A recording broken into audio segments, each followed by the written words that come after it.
的场景变化，随潮流的步伐，好坏对错，黑白真假。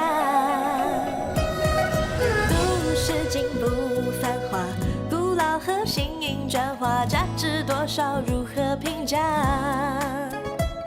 守候在门里面，不想外望一下，就看不到天空有多大。以为要个性，却不知什么代价。理想再大，也只是空话。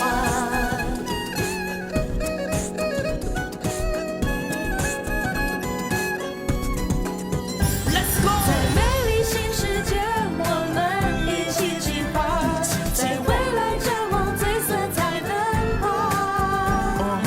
放下彼此隔膜，在随希望出发，共同努力，正能量激发。共同努力，正能量激发。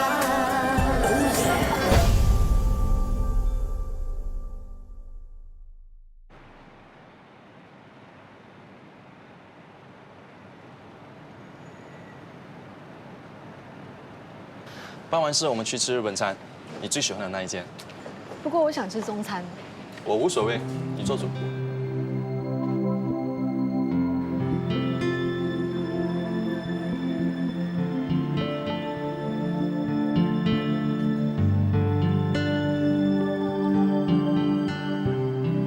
这是我们999纯净系列，那条不错啊。拿给我看一下。你妈皮肤白，我觉得她戴这一条应该会好看。你帮我试戴一下好吗？好啊。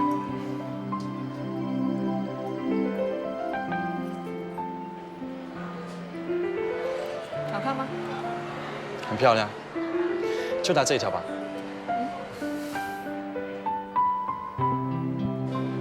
袁斌先生，她是我的女人，你别再纠缠她。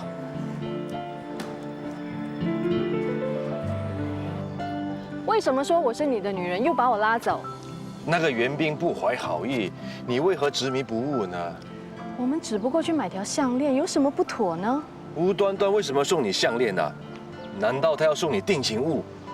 就算他要送我定情物，那又关你什么事啊？当然关我的事啊！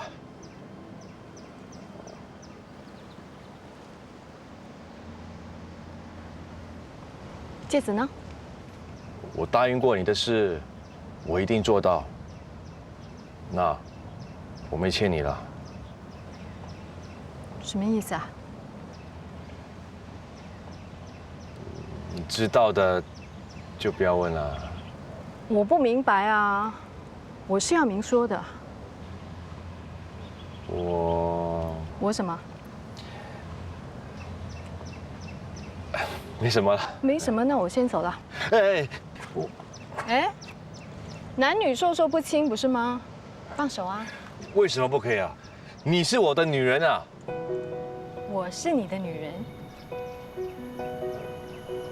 为什么不可以？你是我的男人啊！那好吧，就我是你的男人，你是我的女人，这样满意了吧？还可以吧？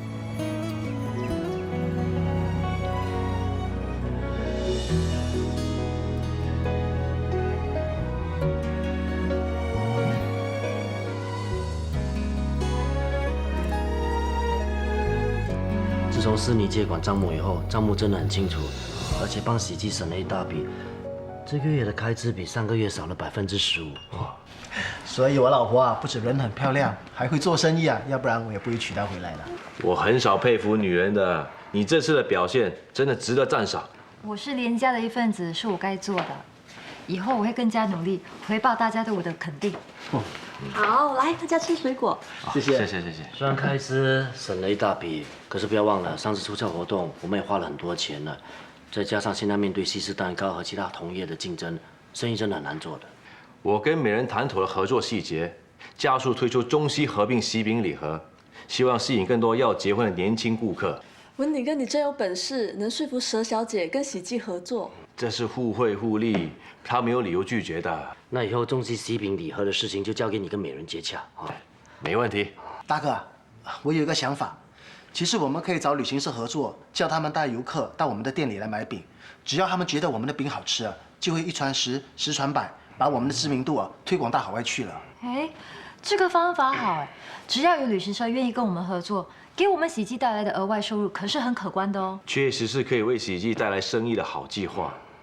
不过这次一定要手法正当，不要像上次那样啦。迪儿经过上次教训之后，会很小心的哈。是啊，我一定会好好处理的。我也相信表姐夫的能力。那好，旅行社接洽的事情就交给你哦。放心吧，大哥，我一定会把它办妥的。兄弟同心，其利断金。只要我们三兄弟重新协力，喜记一定会越来越好的。哎呀，在看什么？在看旅行社的资料啊。明天呢，我会一件一件的去跟他们谈。我相信凭我这3寸不烂之舌，要说服他们应该没问题的。你这么有把握啊？怎么，你对你老公没信心啊？你有信心最好，不要再像上次搞促销一样，把喜记的名声给搞坏了。哦。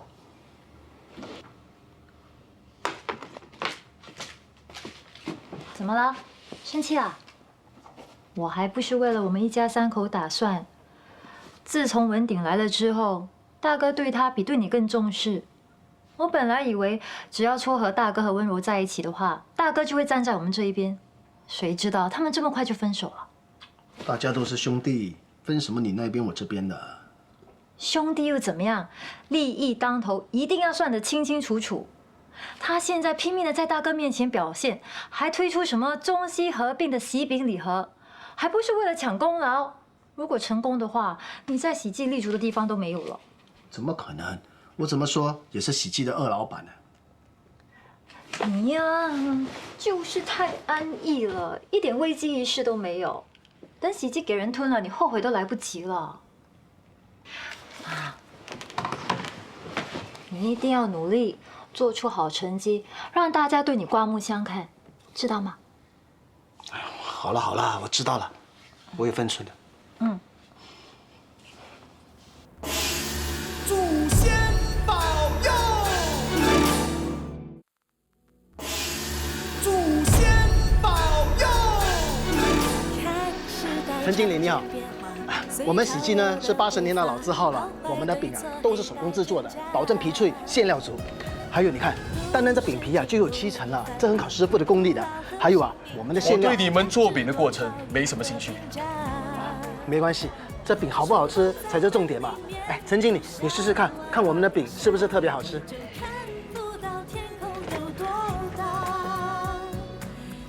没什么特别的嘛。你要一小口一小口的吃，最好呢再配上一壶中国茶，一口饼一口茶，那才是人间最大的享受啊！我只喝咖啡，不喝中国茶的。你不喝中国茶，并不代表别人不喝嘛。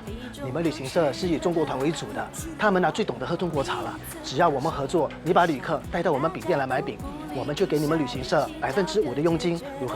不是不跟你们合作，上次你们闹出欺骗顾客的事，还上了报章头条。如果跟你们合作，我怕会影响我们旅行社的声誉。哎，不是的，你听我说。对不起，我要去开会，你先回去吧。喂，等一下，你再多说也没用的。这饼是我的。哟 ，Come on， 你有你的能力展现，我有我的办法实践，大家一起配合就会雄霸天下。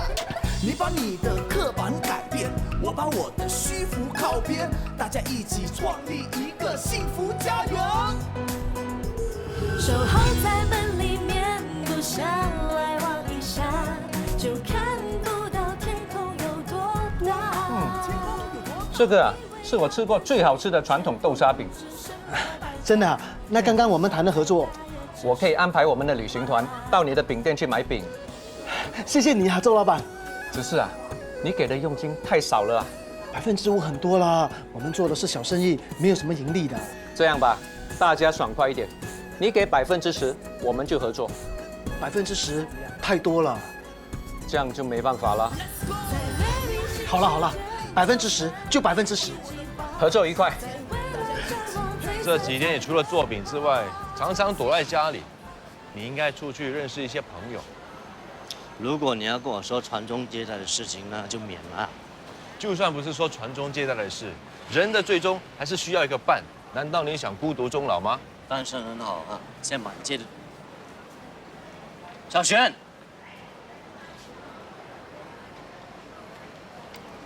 好吗？一样。很久没有打球了，不如这个星期六打球好吗？星期六我约了人，星期天。星期天我也有事。那看你什么时候有空，我迁就你时间哦。改次吧，今天店里很忙，不聊，我先走。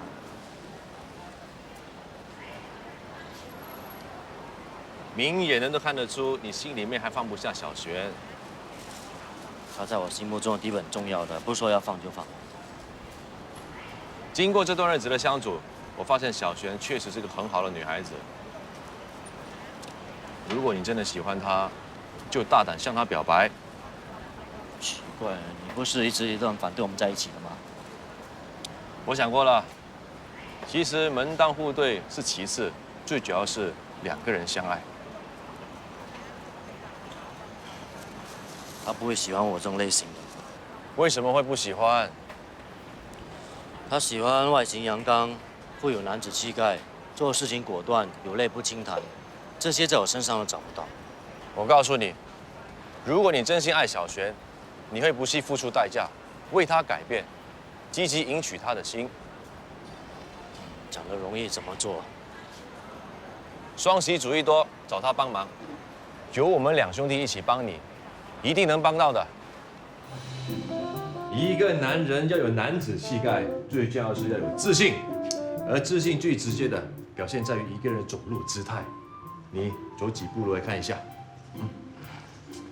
我走路没有问题，不就这样走吗？大哥，你不要一直看地上嘛，又没有钱让你捡。走路呢，一定要抬头挺胸，那手臂呢一定要外扩，这样走起来呢，看起来就拥有劲朗结实的身躯，才能够显出男子汉的魅力嘛。哎，大哥，你试一下，来，抬头挺胸。哪有人这么走路的？像机器人一样。不行不行，双喜啊，我看你还是想一个办法帮大喜。有了，来，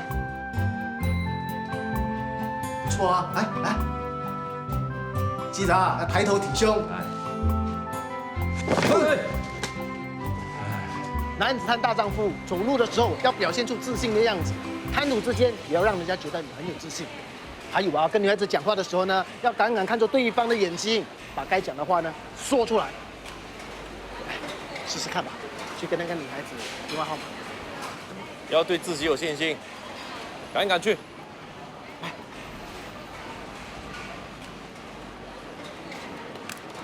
来，要什么？你要什么啊？都385里。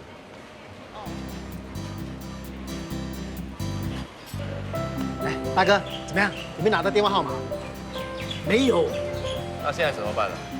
哎，不要紧，大哥，到后面那个鱼圆档那里呢，跟那个安迪拿电话号码。来，快去。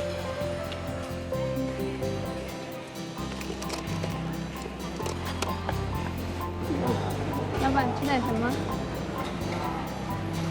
拉沙油。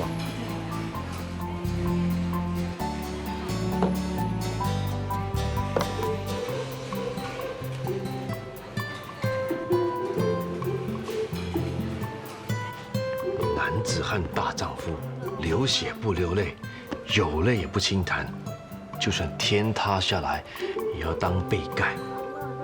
你一定要学会控制自己的眼泪。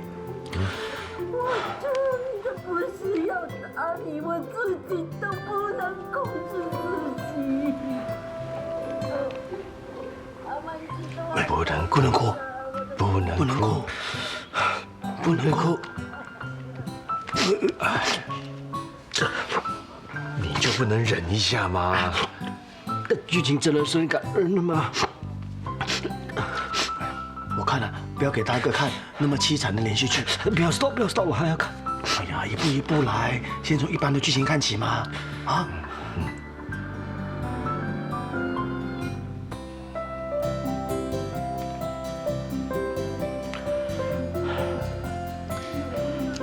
这么开心的戏，你也会哭啊？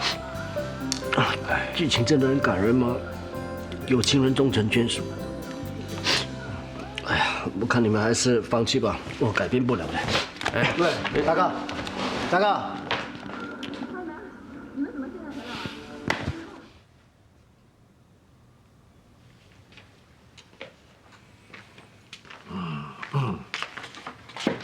别气馁，世上无难事，只怕有心人。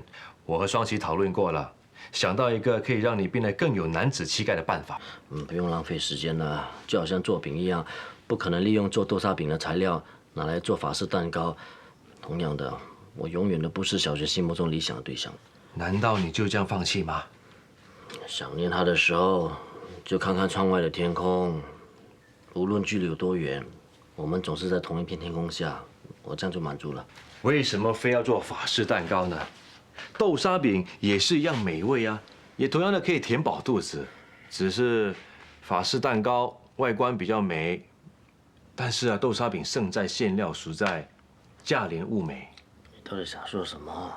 小璇心目中一定有个理想的对象，或许他还没发现有个更好的选择罢了。你是说我吗？我有先见之明，那个人不可能是我。怎么不可能呢？就好像我跟美人是最好的证明。我跟美人在谈恋爱。什么时候的事情啊？为什么没有听你说过了？感到很惊讶吧？我也没想到我跟美人会走在一起。毕竟我们两个都不是彼此的理想对象，这就证明了缘分是可遇不可求。你去跟小璇表示你的心意吧。万一他拒绝我呢？任何难题都不会因为你的胆怯而消失，但它会因为你的勇敢而变得容易。要是你不尝试，又怎么知道小璇真正的想法呢？祖先保佑，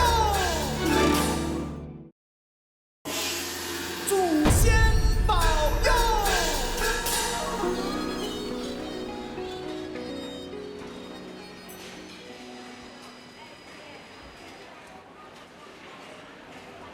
大喜，怎么一个人啊？你的女朋友有没有陪你？什么女朋友？你说温柔啊？我们根本没有在一起过啊。我陪你吃。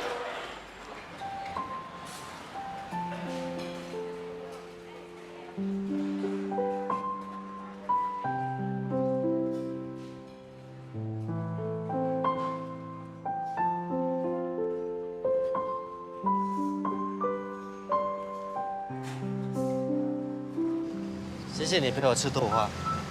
礼尚往来嘛，上次你不也陪我吃豆花？哎，你跟温柔到底为什么分手？他提出的。有说原因吗？也没有什么原因，我们都没有正式开始过，都是我不好。你？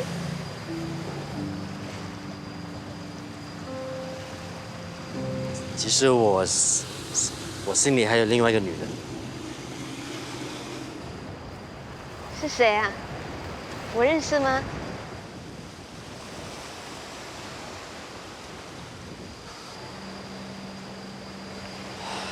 那个人就是你。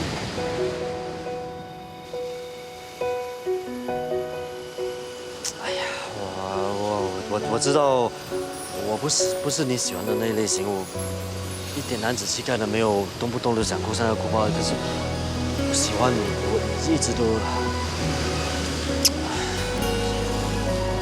我知道我不应该在这个时候讲这些东西，我也不懂我在做什么东西，我知道我现在讲了以后，可能连朋友都没得做，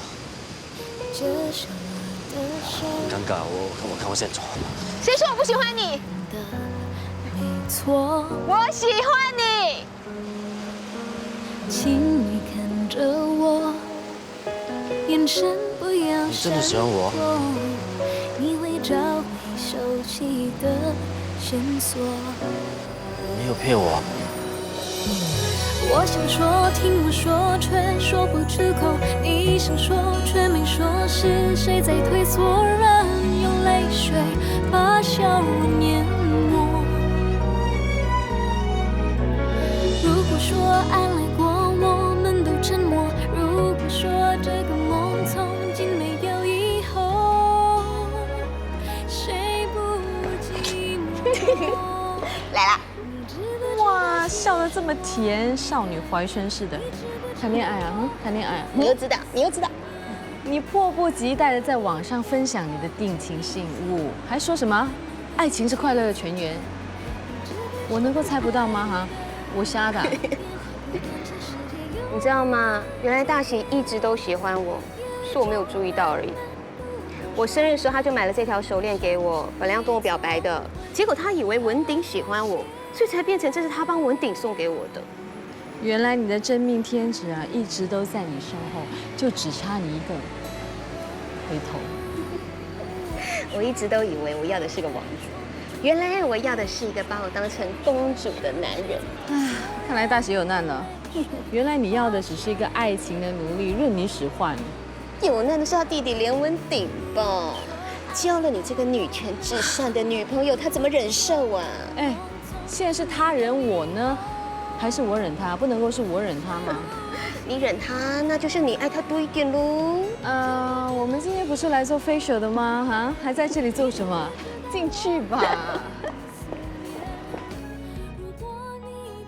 大王子握着玫瑰花，向司徒玉深情告白。原来我们距离幸福仅仅是一句话，我无所谓。我现在要告诉你，就算所有地球人知道了我的身份，我无所谓。就算宇宙所有生物反对我们在一起，我无所谓。只要能永远跟你在一起，我什么都无所谓。司徒玉内心澎湃，感动到连呼吸也快要停止。他接过玫瑰花后，抱住大王子，在耳边轻轻地说：“为了爱你，我也无所谓。”大王子激动地抱着司徒玉，两人紧紧地拥抱着，谁也不舍得松开手。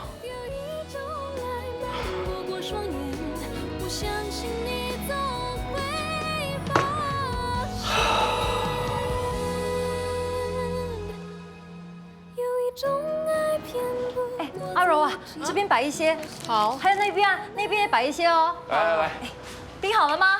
还有就只有这些啦。炉里面还有，可是还没烘。要快一点，游客一到，饼都不够卖了。好，我知道。表姐，我来吧。哦。迪儿，游客快到了没有？旅行社会不会放我们飞机啊？他们应该是有什么事耽搁了，没关系，我再打电话去问问啊。哎，来了！哎，阿柔，你准备好了没有？厨房的饼烘好了没有？快，有多少就拿多少。谢谢啊，欢迎光临啊，欢迎光临啊！好，欢迎。来，可以试的这些，可以试一下。好，这不是新鲜出炉的，好，非常谢谢你啊，谢谢啊，欢迎。不错，你可以试试看嘛，试试看。这两个甜的，你的，到柜台去付钱哦。谢谢。这个刚出炉的，新鲜的，试试看，非常顺滑。周老板，谢谢你带旅行团来我们店里。这几天啊，我们喜记的营业额啊增加了50%啊。千万别这么说，大家互利互惠嘛。要不是你们的饼做得好吃，那些游客也不会一口气买那么多嘛。不管怎么说，还是要谢谢你对我们喜记的支持。希望我们以后合作愉快。合作愉快。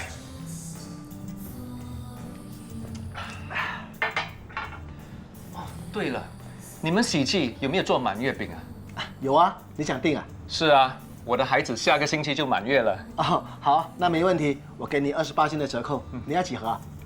大概30左右吧。没问题。第一胎吗？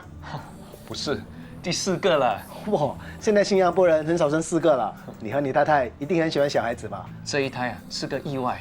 怎么说？原本啊，我跟我老婆都觉得生3个就够了，所以我老婆啊一直都有在吃避孕药。吃避孕药那怎么怀孕啊？我们也觉得奇怪啊，就去问了医生。原来那个月啊，我老婆刚好食物中毒，泻肚子泻了好几天啊。根据医生说，虽然她有服避孕药，但是因为泻肚子，药啊都失去了效用了，所以啊才意外有了这个孩子。哦，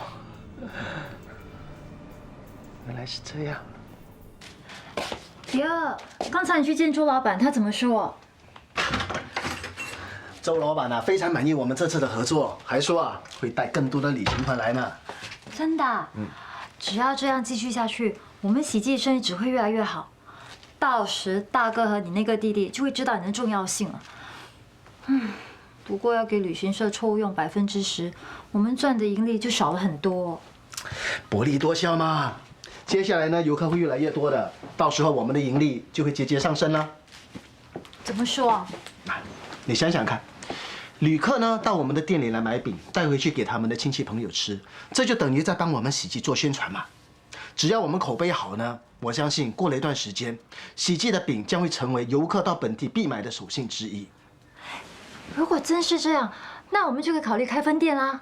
不止在新加坡开啊，我们要开到世界各地去，让不同国际的人呢吃到我们喜记又酥又脆的豆沙饼，到时候不发都难呢。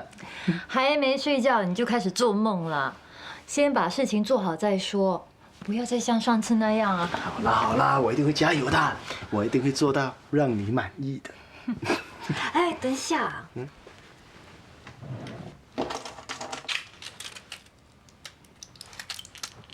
迪儿，我有点口渴，我到外面去拿果汁喝，你要不要？我拿一杯给你。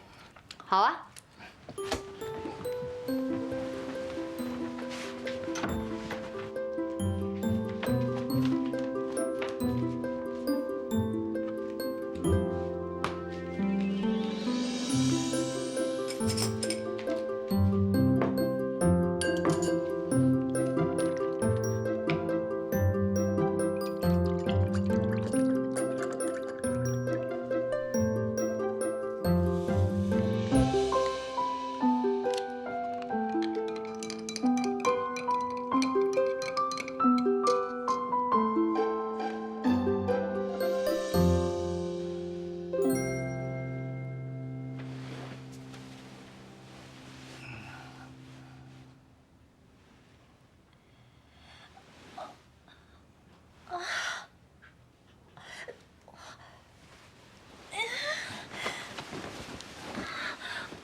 哎，文鼎哥，你来啦！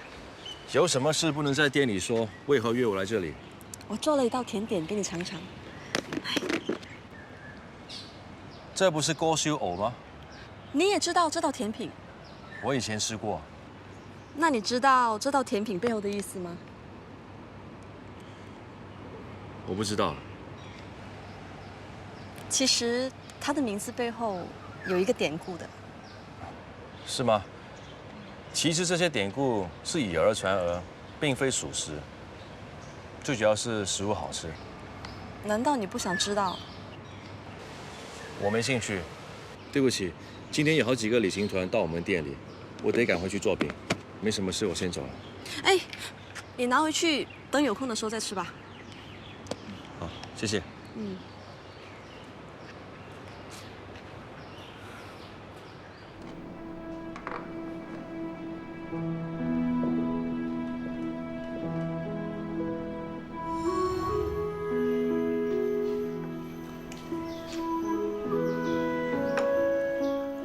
怎么样，味道如何？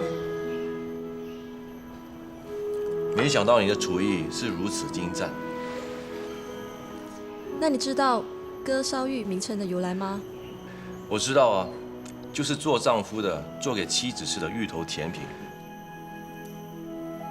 希望将来我们结为夫妻后，你也能做这道甜点给我吃。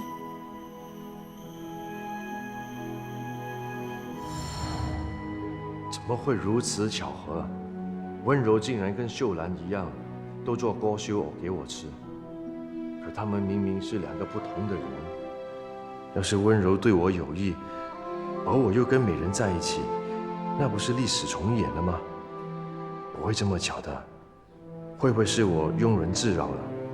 可是这么多巧合，似乎不是纯属意外。莫非这一切是老天故意安排的？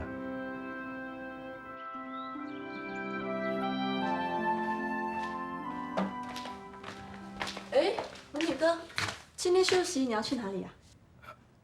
我去看我老爸。我也想去探望伯父，看看他化疗之后情况怎么样。我们一起去吧。好吧。那你等我，我去房里拿包包。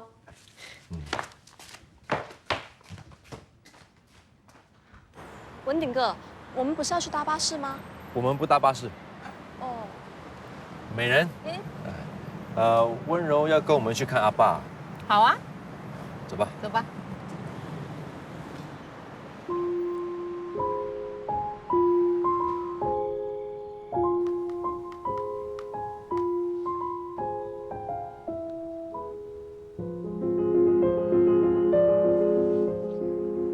我不会输给你的，我一定要把文鼎哥抢回来。没想到现在科技如此发达，看电影就有如身临其境，太逼真了。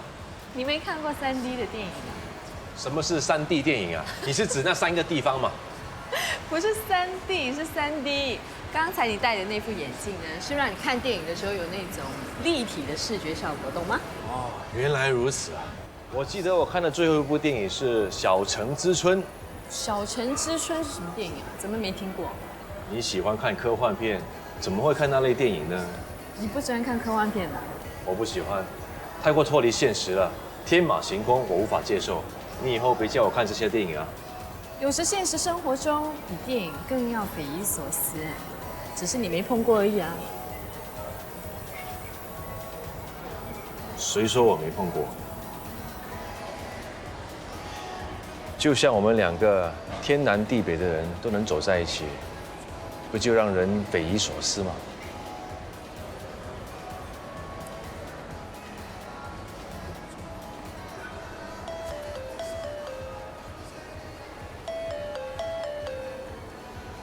喂？啊？怎么会这样？好，我马上回来。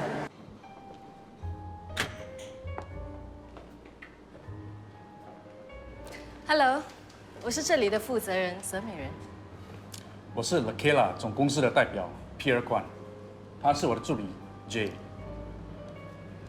我今天来是要通知你，总公司要取消你们在新加坡的代理权。为什么？据我们所得到的消息，你在总公司没有批准之下，私下用 Lakela 的名誉推出了中西喜饼礼盒，这就已经很明显的违反了代理合约中的条款。我承认这一次是我的疏忽，不过我这么做是有原因的。什么原因？你说。我们坐下再慢慢说。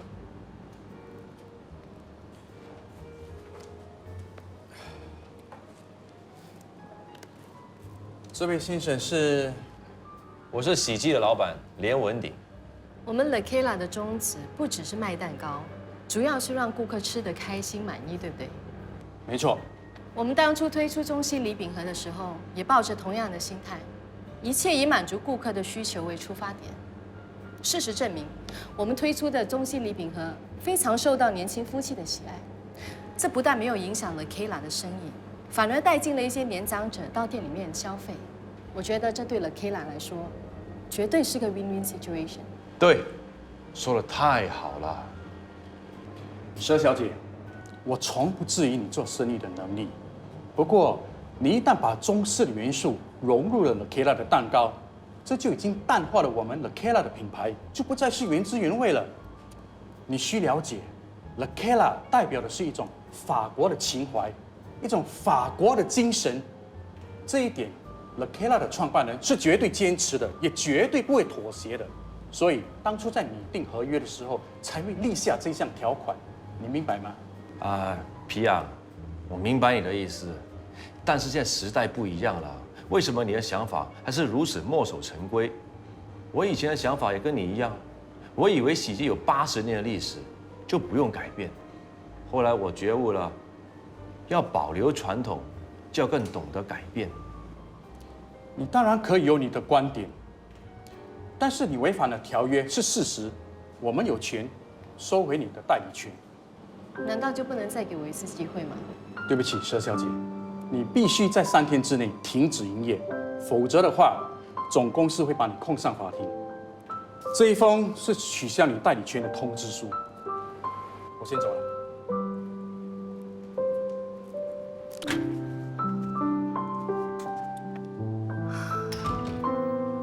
美人，对不起，要不是我在找你合作中西喜饼礼盒，你就不会失去蛋糕店的代理权。这不关你的事，是我找你们喜极在先，是我自己想的不够周全。那你现在还有什么办法？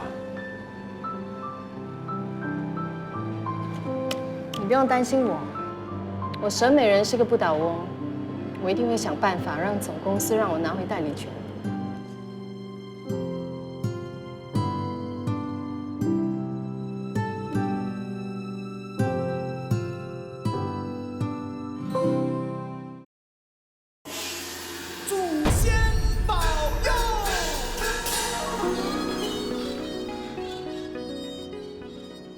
妈，怎么样？是那个味道吗？不是这个味道，不对。妈，没关系，我在找，一定会让你吃到当年那种笋桂的味道。妈，你先回房休息一下。嗯。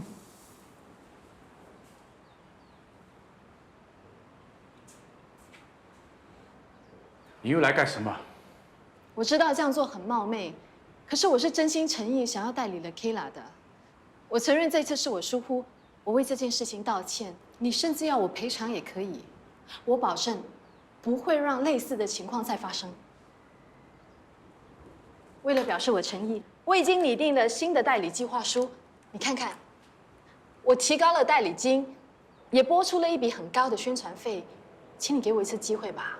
我不会看你的计划书的，这是总公司的决定，绝对不会改变的，你明白吗？我真的很喜欢 La Kayla 这个品牌，我花了很多心血去经营的，你在总公司那里应该看得出来的。我真的希望你继续让我代理。我很忙，你请回吧。佘小姐，请回吧。我看得出 Mr. Pierre 好像很在意那个笋桂，到底是怎么一回事啊？是 Pierre 先生的母亲想要吃的，可是他一直找都找不到他要吃的那个味道。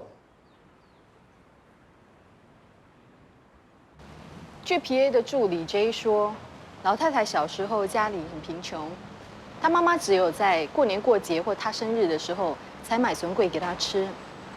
后来在老太太10多岁的时候，她妈妈就去世了，她再也没有吃到笋桂。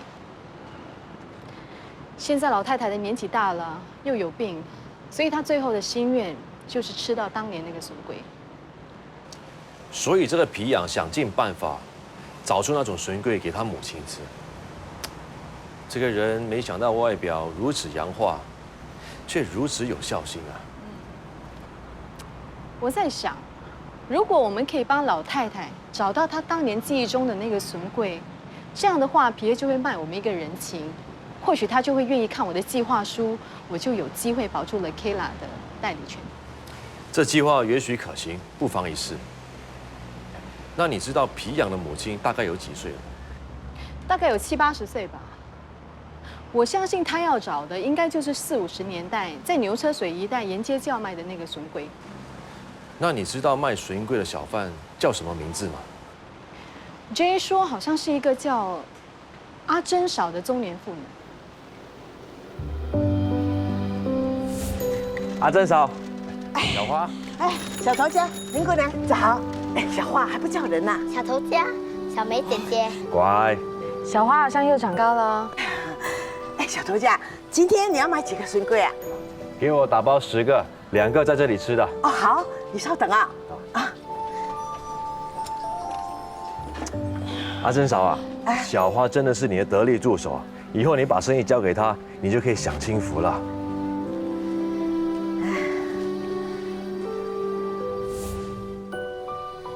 那个皮痒有找到阿珍嫂吗？找到了，在林厝港。林错港？没错，在林错港的坟墓。如果他现在还活着的话，他应该就是新加坡最老的人瑞了。你消遣我啊？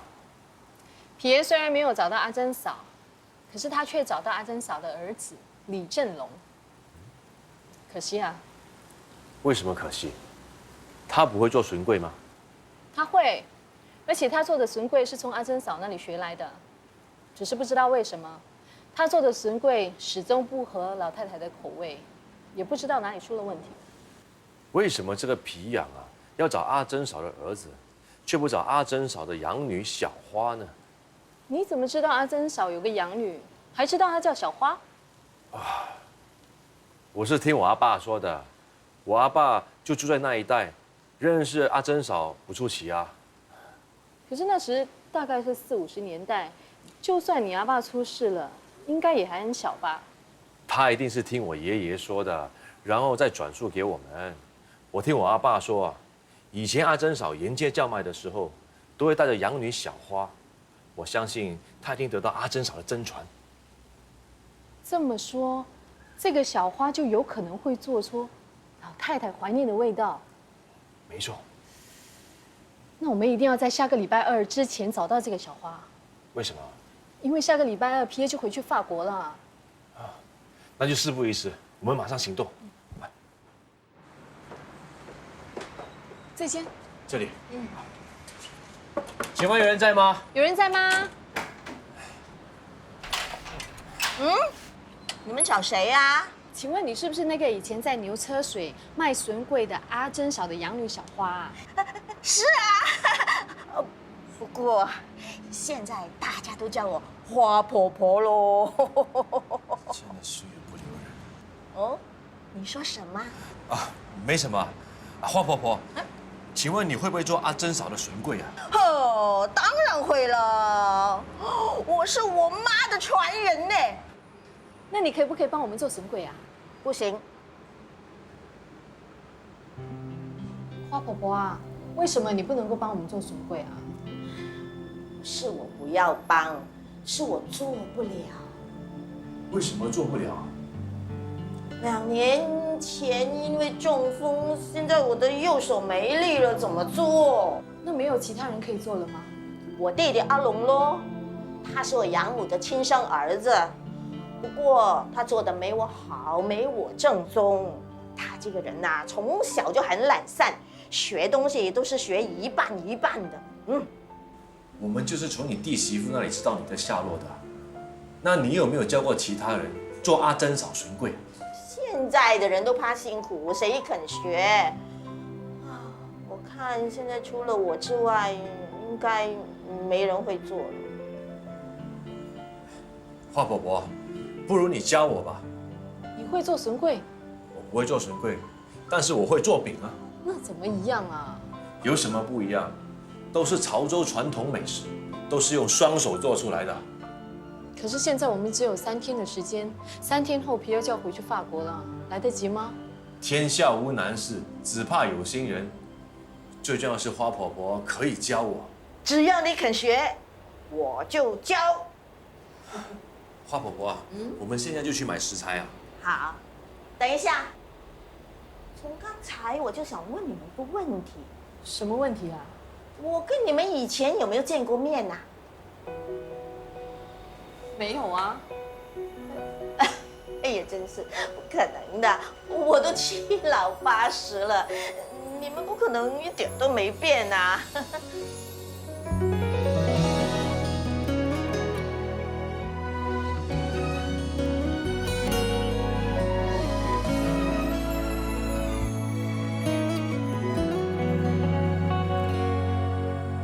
你没有猜错，这是我的手，不是别人的，没错。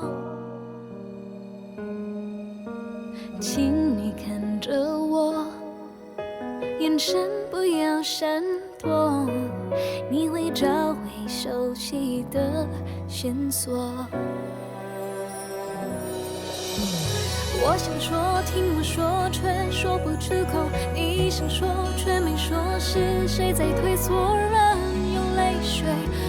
笑容淹没。如果说爱来过，我们都沉默。如果说这个梦从今没有以后，谁不寂寞？你知不知道？